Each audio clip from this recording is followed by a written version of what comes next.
Andhra Pradesh assembly వర్షాకాల సమావేశాలు ప్రారంభమయ్యాయి. అసెంబ్లీకి హాజరు కాని వైసీపీ అధినేత మాజీ సీఎం జగన్ జగన్తో పాటు వైసీపీ ఎమ్మెల్యేలు కూడా డుమా కొట్టారు. వైఎస్ జగన్ కి ప్రతిపక్ష నేత హోదా ఇస్తేనే సమావేశాలకు హాజరవుతామని వైసీపీ ఎమ్మెల్యేలు ప్రకటించారు. వైసీపీపై అధికార కూటమి నేతలు తీవ్ర విమర్శలు చేశారు. శాసనసభకు హాజరు కాని ఎమ్మెల్యేలపై చర్యలు తీసుకోవాలని కూటమి నేతలు కూడా డిమాండ్ వినిపించారు. వైసీపీ ఎమ్మెల్యేలపై చర్యలు తీసుకునే అవకాశం కనిపిస్తుంది. దీనికి సంబంధించిన డీటెయిల్స్ మా ప్రతినిధి కిరణ్ అడిగి తెలుసుకుందాం. కిరణ్, ఈ రోజు జరిగిన అసెంబ్లీ సమావేశాలకు వైసీపీ ఎమ్మెల్యేలు కూడా డుమ్మా కొట్టినట్లే తెలుస్తుంది. కంప్లీట్ డీటెయిల్స్ ఏంటి? రేణుశ్రీ, వైసీపీ ఎమ్మెల్యేలు అసెంబ్లీ సమావేశాలకు హాజరు కాలేదు. ఏదైతే వర్షాకాల సమావేశాలు ఉదయం 10 గంటలకు ప్రారంభమయ్యాయి. ఈ 10 గంటలకు ప్రారంభమైన తర్వాత స్పీకర్ బీఏసీ సమావేశం నిర్వహించారు. అయితే ఈ బీఏసీ సమావేశానికి వైసీపీ సభ్యులు ఎవరూ హాజరు కాలేదు. అయితే గతంలో చెప్పినట్టు వైసీపీ అధినేత జగన్మోహన్ రెడ్డికి ప్రతిపక్ష హోదా ఇస్తే అసెంబ్లీకి హాజరవుతామని వైసీపీ ఎమ్మెల్యేలు మరోసారి ప్రకటించారు. అయితే ఇక్కడ ప్రధానంగా వైసీపీ ఎమ్మెల్సీలు శాసన మండలి సమావేశాలకు హాజరయ్యారు.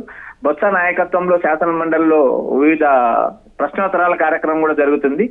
యూరియా కొరతపై వాళ్ళు స్పీకర్ శాసన మండలి చైర్మన్ కు నోటీస్ ఇవ్వడం జరిగింది. దానిపైన చర్చ జరిగే అవకాశాలు కూడా ఉన్నాయి. అయితే ఏదైతే వైసీపీ ప్రధానంగా చేస్తున్న డిమాండ్ ఏంటంటే, రాష్ట్రంలో ప్రతిపక్షంలో ఉండేది వైసీపీ మాత్రమే. మిగిలిన పార్టీలన్నీ అధికార పక్షంలో ఉన్నాయి. బీజేపీ జనసేన లాంటి పార్టీలు కూడా అధికార హోదాలో ఉన్నాయి. ప్రతిపక్షంలో కేవలం వైసీపీ మాత్రమే ఉంది కాబట్టి ప్రతిపక్ష హోదా ఖచ్చితంగా ఇచ్చి తీరాలంటూ జగన్ డిమాండ్ చేస్తున్నారు. అయితే ఈ ప్రతిపక్ష హోదా పైన జగన్ కోర్టుకి వెళ్ళడం జరిగింది. ఈ కేసు కోర్టులో విచారణ జరుగుతుంది. అయితే అసెంబ్లీ స్పీకర్ అయ్యన్న పాత్రుడు గాని, డిప్యూటీ స్పీకర్ రఘురామ కృష్ణంరాజు గాని పదే జగన్ కు అప్పీల్ చేస్తున్నారు. అసెంబ్లీ సమావేశాలు హాజరైతే మైక్ ఇస్తాము, ప్రజా సమస్యల పైన చర్చించే అవకాశం ఇస్తాము, మీరు రండి అంటూ వాళ్ళు పదే ఆహ్వానిస్తున్నారు. అయితే ఇప్పటికి కూడా జగన్మోహన్ రెడ్డి తన పట్టు వీడలేదు. తాను ఏదైతే కోరారో తనకు ప్రతిపక్ష హోదా ఇస్తే అసెంబ్లీ సమావేశాలకు హాజరైతామని చెప్పి వైసీపీ ఎమ్మెల్యేలు ఇందాక కూడా ప్రకటించారు. మేము గతంలో చెప్పాము, మాకు ప్రతిపక్ష హోదా ఇస్తేనే మేము హాజరవుతామంటూ వాళ్ళు బహిరంగంగా ప్రకటించడం జరిగింది. రేణుశ్రీ, అయితే ఇప్పుడు ఈ ప్రతిపక్ష హోదా అంశం మీద దీని మీద అధికార పక్షం అన్న స్పందించే అవకాశం ఉందా? అధికార పక్షం పార్టీలు అసలు అసెంబ్లీ సమావేశాలకు హాజరు కాని వైసీపీ సభ్యుల పైన చర్యలు ఎందుకు తీసుకోరు అంటూ వారు అటు స్పీకర్ ను ఇటు అసెంబ్లీ డిప్యూటీ స్పీకర్ ను డిమాండ్ చేస్తున్నారు. అయితే ప్రధానంగా మొన్న కూడా చూసాము, అసెంబ్లీ స్పీకర్ ఏదైతే ఉన్నారో అయ్యన్న పాత్రుడు గారు తీవ్ర వ్యాఖ్యలు చేశారు. అసెంబ్లీ సమావేశాలకు హాజరు కాని అసెంబ్లీ సభ్యులకి జీతాలు తగ్గించడం గాని, జీతాలు కోత కోయడం గాని చేయాలి అంటూ ఆయన లోక్సభ స్పీకర్ ఓం ప్రకాష్ బిర్లా అధ్యక్షతను వహించిన సమావేశంలో కూడా తిరుపతిలో ప్రసంగించారు. ఏదైతే చిరు ఉద్యోగులు, అవుట్ సోర్సింగ్ ఉద్యోగులు, చిరు ఉద్యోగులు డ్యూటీకి హాజరు కాకపోతే వారి జీతాలే కట్ చేస్తున్నప్పుడు అసెంబ్లీ సభ్యుల జీతాలు ఎందుకు కట్ చేయకూడదంటూ ఆయన వ్యాఖ్యానించారు. దీనిపైన చర్యలు తీసుకోవాలంటూ ఆయన లోక్సభ స్పీకర్ కూడా అప్పీల్ చేశారు. ఏదైతే వైసీపీ సభ్యులు గత 3 అసెంబ్లీ సెషన్స్ కూడా వాళ్ళు హాజరు కాలేదు. మాకు వైసీపీ ప్రధానంగా చేస్తున్న డిమాండ్, వైసీపీ అధినేత జగన్మోహన్ రెడ్డికి ప్రతిపక్ష హోదా ఇస్తేనే హాజరవుతాము అనడం అనేది కరెక్ట్ కాదు. ఎందుకంటే ప్రజా సమస్యలు ఎక్కడ పరిష్కరించబడతాయి అంటే అసెంబ్లీలో. ప్రజల తరపున సమస్యలు ఎమ్మెల్యేలు అసెంబ్లీలో గలం విప్పగలుగుతారు. ఎందుకంటే ఆయా నియోజకవర్గంలో ఉన్న సమస్యలు కూడా అడ్రస్ చేసే అవకాశము కేవలం అసెంబ్లీ సమావేశాల్లో జరుగుతుంది. ఎందుకంటే అభివృద్ధి కార్యక్రమాలు కావచ్చు, లేదా ఏదైనా ఆ నియోజకవర్గంలో ప్రజలకు ఇబ్బంది కలిగే అంశాలను కూడా ప్రభుత్వం సత్వరం చర్యలు తీసుకునే అవకాశాలు కూడా శాసనసభలో లభిస్తుంది. ప్రజల సమస్యలకు పరిష్కారాలు కూడా అక్కడ లభించే అవకాశాలు ఎక్కువ ఉంటాయి. రేణుశ్రీ, మరి ఇప్పుడు వైసీపీ ఎమ్మెల్యేలపై చర్యలు తీసుకునే అవకాశమే కనిపిస్తూ ఉందా? రేణుశ్రీ, వైసీపీ అసెంబ్లీ సభ్యులపైన చర్యలు తీసుకుంటారా తీసుకోరా అనేది రాబోయే కాలం డిసైడ్ చేయాలి తప్పితే ఇప్పటికైతే ఈ సమావేశాలకు వైసీపీ సభ్యులు ఎవరు హాజరయ్యే పరిస్థితి ప్రస్తుతానికి కనపడ్డది.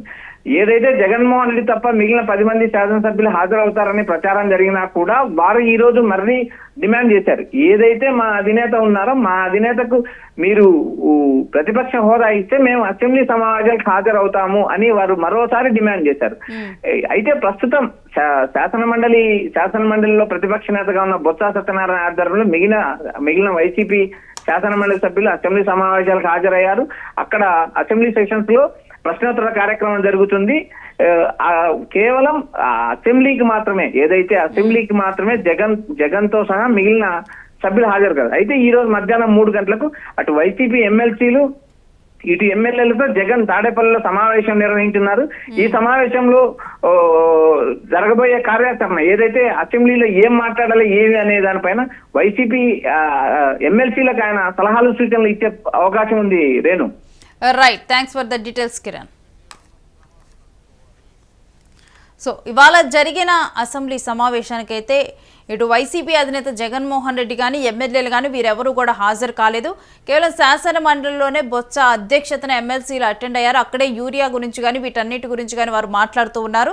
అక్కడ ప్రశ్నలు సంధిస్తూ ఉన్నారు. కాకపోతే అసెంబ్లీలో ఈసారి యూరియా సమస్యలు కానీ అనేక ప్రజా సమస్యలు ఇప్పటికే కూడా రైతులకు గిట్టుబాటు ధరలు రావట్లేదని చెప్పి కూడా ఇప్పుడు జగన్మోహన్ రెడ్డి అనేక సార్లు కూడా చీనీ రైతుల విషయంలో కానీ వీరందరి విషయంలో కానీ మిరప రైతుల విషయంలో కానీ గత ప్రభుత్వంలో వచ్చిన రేట్లు ఈ ప్రభుత్వంలో ఎందుకు రావటం లేదని చెప్పి కూడా ఈ విధంగా ప్రజల్లోకి వెళ్ళి మాట్లాడుతున్న సందర్భంలో అసెంబ్లీకి ఈసారి వస్తారు, అసెంబ్లీకి వచ్చి ప్రశ్నలను అధికార పక్షాన్ని ప్రశ్నిస్తారు అని చెప్పి కూడా భావించినప్పటికీ కూడా జగన్మోహన్ రెడ్డి రాలేదు. అయితే ఒకవేళ జగన్మోహన్ రెడ్డి రాకపోయినప్పటికీ కూడా ఎమ్మెల్యేలైనా ఈసారి వస్తారు అని చెప్పి కూడా ఒక అంచనా నెలకొని ఉంది. ఎందుకంటే గతంలో ఒక 5 రోజుల క్రితం జరిగిన ఒక మీటింగ్లో కూడా అయ్యన్న పాత్రుడు మాట్లాడటం జరిగింది. అది ప్రతిపక్షంలో ఉన్న ఎమ్మెల్యేలు రావట్లేదు, డెఫినెట్గా కూడా జీతాలు తీసుకుంటున్నారు కానీ మరి ప్రజల సమస్యలను రిప్రజెంట్ చేయడానికే కదా వారు ఉంది, మరి వాళ్ళు రాని పక్షంలో జీతాలు తీసుకోవడంలో అర్థమేముందంటూ కూడా మాట్లాడిన సందర్భాన్ని మనం చూసాము. అయితే దీని తర్వాతైనా వస్తారని ఎక్స్పెక్ట్ చేశాం. కానీ జగన్మోహన్ రెడ్డికి ఆ ప్రతిపక్ష నేత హోదా ఇస్తేనే మేము వస్తామని చెప్పి కూడా ఒక ప్రపోజల్ అయితే పెట్టారు. మరి ఈసారి అసెంబ్లీ సమావేశానికి అటెండ్ కాని ఎమ్మెల్యేలపై మరి చర్యలు తీసుకునే అవకాశం ఉంది. స్పీకర్ అయ్యన్న పాత్రుడు ఏదైతే మాటలు మాట్లాడారో అదే విధంగా ఆ మాటల ప్రకారమే మరి చర్యలు తీసుకునే అవకాశం ఏమైనా కనిపిస్తుందా ఏంటి అనేది కూడా డెఫినెట్గా కూడా ఒక వేచి చూడాల్సిన అంశంగానే మారుతుంది ఇప్పుడు.